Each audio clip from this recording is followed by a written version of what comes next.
దావీదుని చంపటానికి, దావీదుని భూమి మీద లేకుండా చెయ్యాలని తరుముతున్నప్పుడు దావీదు దేవుని స్థలము, ప్రాకారం కలిగిన స్థలము, అక్కడ పర్వతములు ఉన్నాయి అంటండి. దేవుని స్తోత్ర.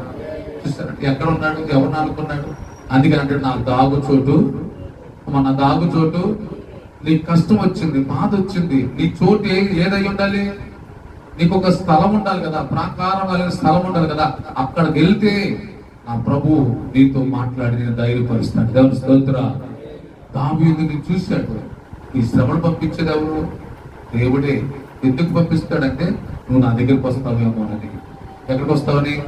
నా దగ్గరికి వస్తావేమో. దావీదునికి సౌలుని రేపాడు. రేపినప్పుడు దావీదు ఎక్కడికి వెళ్ళాడు? దేవుని సన్నిధికి వచ్చాడు. హల్లెలూయా. అక్కడ ఒక స్థలం ఉందంట, ఆ స్థలంలోకి వచ్చాడు.